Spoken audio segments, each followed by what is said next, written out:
इस लेक्चर में हम लोग कुछ इम्पॉर्टेंट माइक्रो न्यूट्रिएंट्स के फंक्शन या रोल के बारे में बात करेंगे। पहला माइक्रो न्यूट्रिएंट जिसके बारे में हम लोग बात करेंगे इट इज़ आयरन।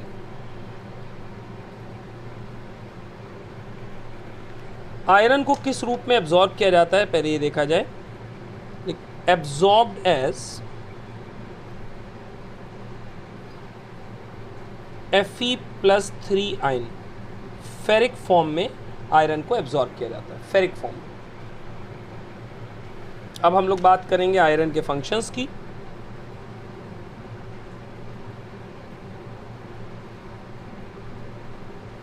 पहले फंक्शन पे आ जाएं। पहला फंक्शन ये है कि जो ग्रीन पिगमेंट क्लोरोफिल होता है, जब उसकी सिंथेसिस होती है तो इसकी सिंथेसिस में बहुत सारे एंजाइम्स इन्वॉल्व होते हैं। जो एंजाइम्स क्लोरोफिल की सिंथेसिस में इन्वॉल्व होते हैं, उन एंजाइम्स को एक्टिवेट करने का काम करता है आयरन। तो इसका मतलब आयरन क्लोरोफिल की सिंथेसिस में इन्वॉल्व होता है, involve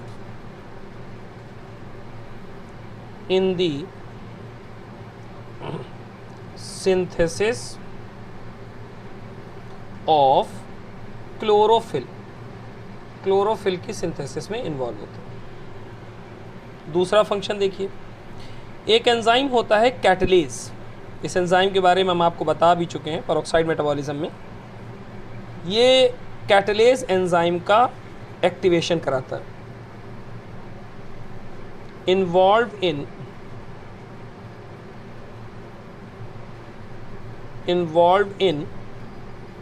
the activation of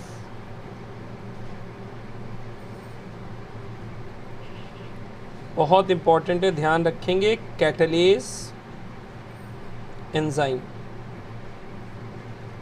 catalase enzyme. तो फोटो रेस्पिरेशन में इस एंजाइम के दर्शन होते हैं, आपने देखा हुआ। तीसरी बात यह है कि जो आयरन है ये इलेक्ट्रॉन कैरियर का हिस्सा होता है। अब अभी हम लोग पढ़ चुके हैं लास्ट लेक्चर में कि जो आयरन है वो एक इलेक्ट्रॉन कैरियर का भाग होता है जिसको हम कहते हैं फेरेडॉक्सिन। तो फेरेडॉक्सिन का मेन कंपोनेंट होता है आयरन। दूसरा इलेक्ट्रॉन कैरियर जिसका पार्ट होता है आयरन वो है साइटोक्रोम। तो पार्ट ऑफ इलेक्ट्रॉन कैरियर, कौन कौन से इलेक्ट्रॉन कैरियर हैं, नाम लिखिए, फेरेडॉक्सिन एंड साइटोक्रोम। ये बात हो गई आयरन। अगला माइक्रोन्यूट्रिएंट लेते हैं हम लोग। अगला माइक्रोन्यूट्रिएंट है हम लोगों का मैग्नीज।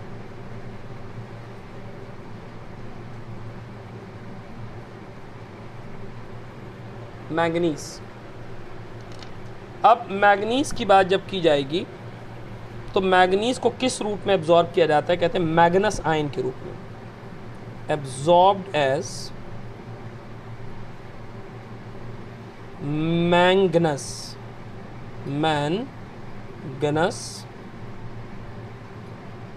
आयंस, Mn+2 की फॉर्म में। अगला देखिए इनके फंक्शंस क्या हैं वो देखा जाए।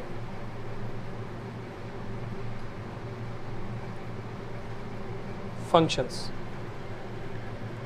पहला फंक्शन देखिए मैग्नीज का। हमने आपको फोटोसिंथेसिस में वाटर की फोटोलिसिस बताई है, photolysis of water light reaction में। तो लाइट रिएक्शन में जब वाटर की फोटोलिसिस होती है तो वहाँ मैग्नीज की ज़रूरत होती है, वहाँ पर मैग्नीज की ज़रूरत होती है। तो ये हो जाएगा involve in photolysis.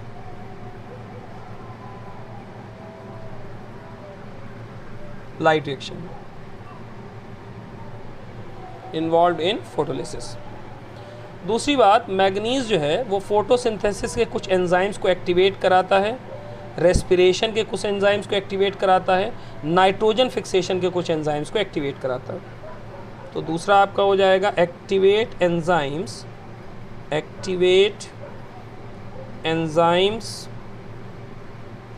Of photosynthesis,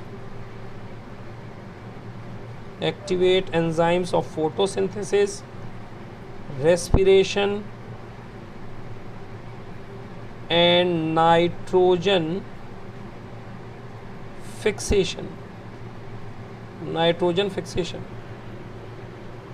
तो ये हो गया मैग्नीज। तीसरा भाग आ जाए, पढ़ लिया जाए, वो है जिंक।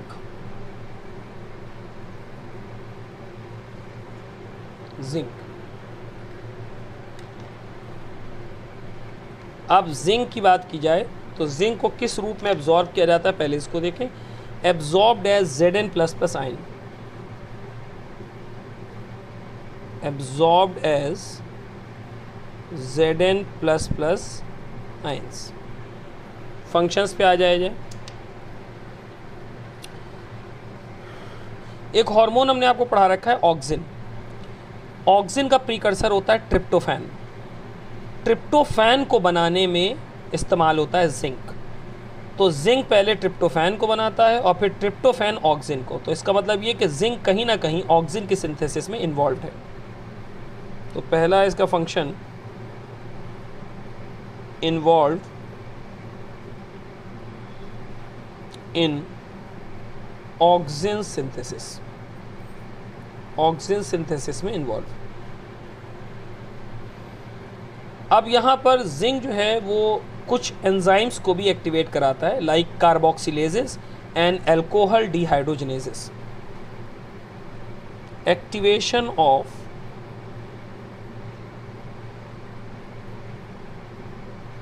कार्बोक्सिलेजेस एंड अल्कोहल डिहाइड्रोजिनेसेस, ये एंजाइम्स का एक्टिवेशन कराता है। अगला माइक्रोन्यूट्रिएंट है भाई बोरॉन।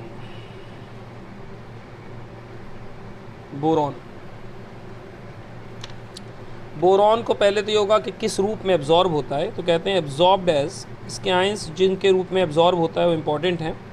एब्जॉर्ब्ड एज BO3 सो केमिस्ट्री वाले बहुत अच्छे जानते हैं भाई, ये बोरेट होता है, बोरेट। या इसका दूसरा जिस आयन में एब्जॉर्ब होता है ये होता है B4O7(2)। तो दो ध्यान रखने बोरॉन में, BO3 B4O7(2)। अब हम लोग आते हैं इसके फंक्शंस पे।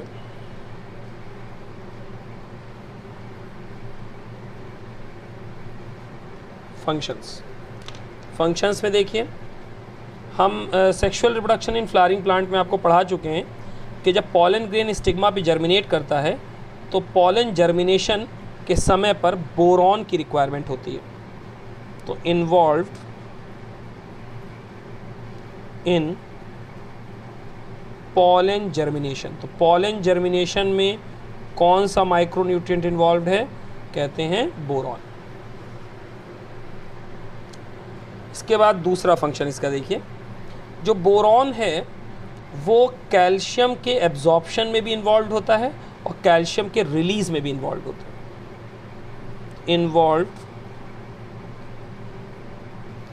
इन एब्जॉर्प्शन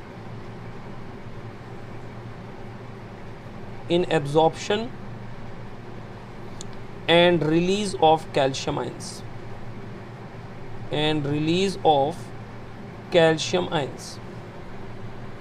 दूसरी बात, जो बोरॉन है ये इन्वॉल्व होता है इन कार्बोहाइड्रेट ट्रांसलोकेशन, इसका मतलब शुगर ट्रांसपोर्ट में। इन्वॉल्व इन कार्बोहाइड्रेट ट्रांसलोकेशन,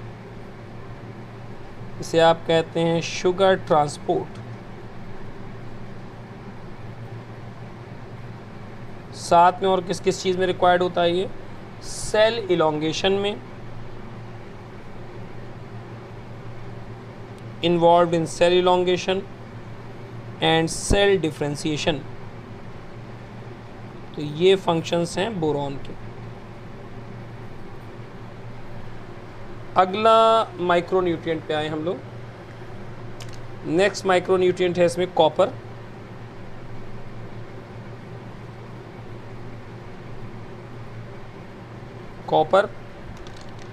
कॉपर के लिए किस रूप में एब्जॉर्ब होता है, कहते हैं absorbed as cupric ion.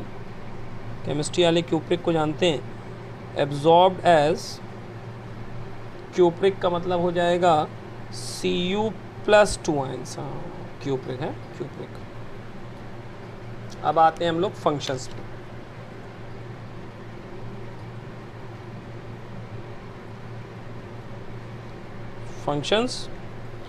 Functions में पहला फंक्शन कॉपर का देखा जाए। कॉपर जो है वो कुछ इलेक्ट्रॉन कैरियर का पार्ट होता है।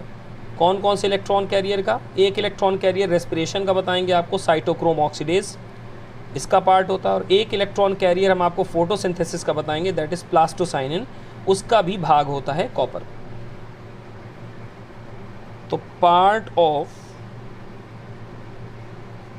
इलेक्ट्रॉन कैरियर ये हो जाएगा साइटोक्रोम ऑक्सीडेज। रेस्पिरेशन आप जब देखेंगे तो ये आपको ये वाला एंजाइम रेस्पिरेशन में दिखाई देगा, मतलब इलेक्ट्रॉन कैरियर रेस्पिरेशन में दिखाई देगा, और ये वाला जो बता रहे हैं ये फोटोसिंथेसिस में, प्लास्टोसाइनिन। तो इनका हिस्सा है ये। अगले पे देखिए, जो प्लांट में ओवरऑल मेटाबॉलिज्म होती है उसमें भी इन्वॉल्व होता है, that is involve in overall plant metabolism. आगे देखिए, नेक्स्ट है मॉलिब्डेनम।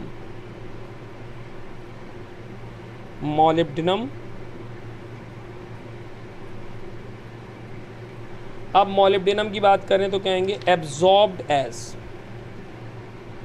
किस रूप में एब्जॉर्ब्ड होगा?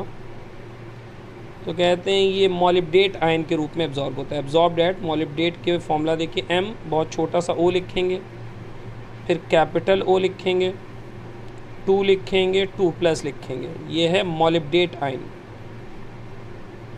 मॉलिब्डेट आयन। अब आते हैं हम लोग फंक्शंस पे कि भाई इसके फंक्शंस क्या क्या हैं। तो मॉलिब्डेनम का पहला फंक्शन तो ये है कि ये नाइट्रोजन मेटाबॉलिज्म में इन्वॉल्व होता है। बहुत इम्पॉर्टेंट है, इन्वॉल्व इन नाइट्रोजन मेटाबॉलिज्म। कैसे अभी बता रहे हैं आपको, involve in nitrogen metabolism. Nitrogen metabolism में इन्वॉल्व है। इसका मतलब ये है कि जो नाइट्रोजन मेटाबॉलिज्म है इसके अंदर कुछ एंजाइम्स ऐसे हैं जिन एंजाइम्स का मॉलिब्डेनम एक हिस्सा है। अब वो कौन कौन से एंजाइम्स हैं जिसका हिस्सा है मॉलिब्डेनम? वो है नाइट्रोजिनेज एंड नाइट्रेट रिडक्टेज। तो नाइट्रोजिनेज का कंपोनेंट है एंड नाइट्रेट रिडक्टेज, ये दोनों एंजाइम नाइट्रोजन मेटाबॉलिज्म में यूज़ होते हैं। नाइट्रेट रिडक्टेज, ये बात हो गई मॉलिब्डेनम की। और अब हम लोग लास्ट में बात करते हैं जो माइक्रोन्यूट्रिएंट है, that is chlorine.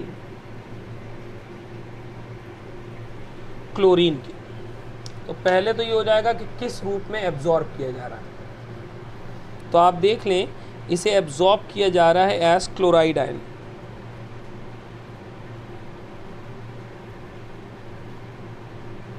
Absorbed as chloride ions.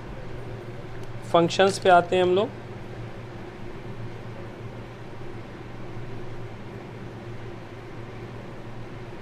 Functions पे आते हैं